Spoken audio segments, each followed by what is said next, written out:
Welcome back to our overview of the changes to the Temple of Elemental Evil brought by update 56 and 56.1. I am trying, I stream here or on Twitch, and I've been pushing solo skulls on the Temple of Elemental Evil on my builds before the changes, so I have some good context on how things were before. Last time, we covered the patch notes and the first half of what used to be part 1, which goes up through the Earth Temple boss. So now we're moving on to part 2 of part 1, the 3 remaining temples plus the Fallrith boss fight. Unlike the first half, where they added the runes to unlock the Earth Temple, there are no changes to the quest objectives for this section.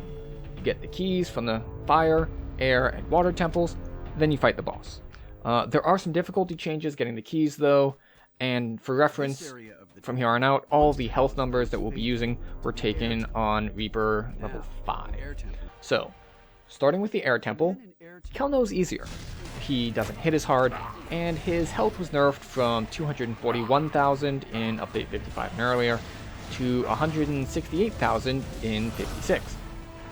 Then, it was nerfed again in 56.1 down to 145k, which brings him down to just over half of the health that he used to have. He also doesn't hit as hard, so overall much easier.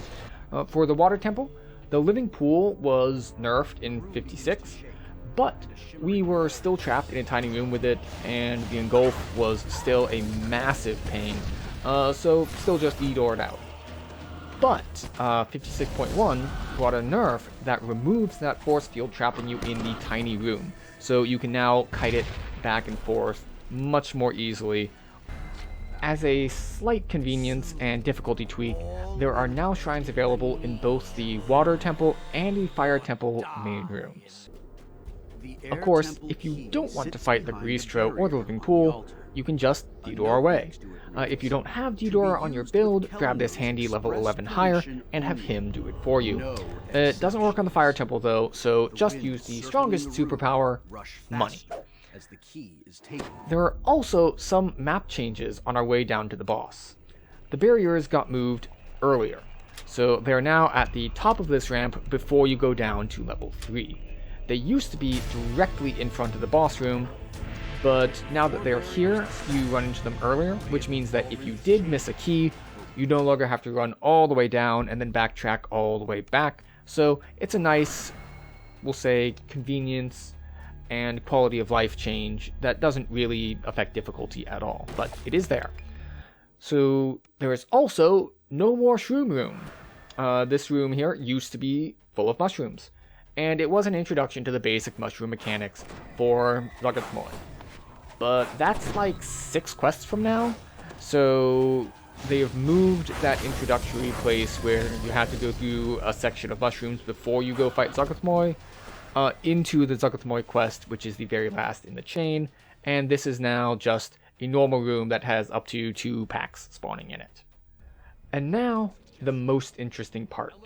They said they adjusted the boss fights, so let's get to the details. Part 1, or rather, Phase 1, the Elementals.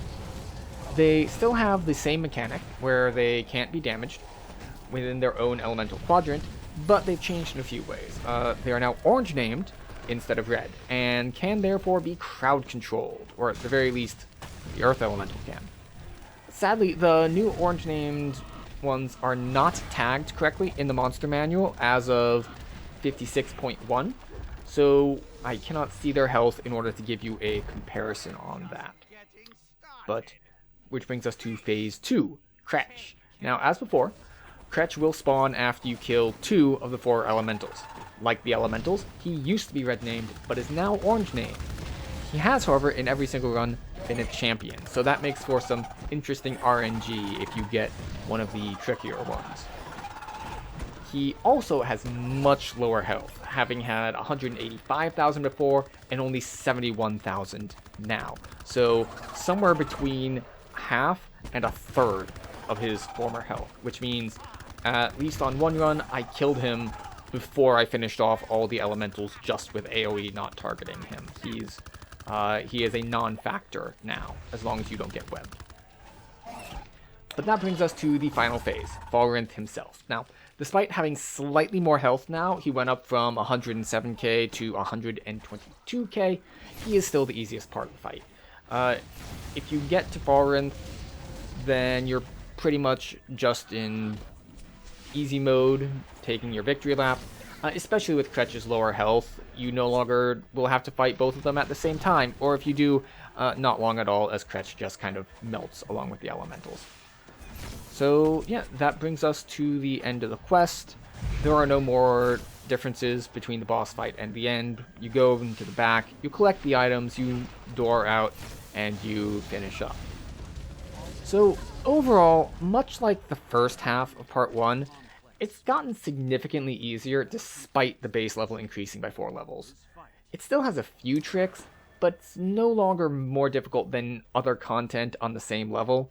In fact, it's probably easier than Dread and other more up-to-date content. That said, we will be continuing this series to look into the elemental nodes and the actual Mori fight in later videos, so I hope you stick around for that.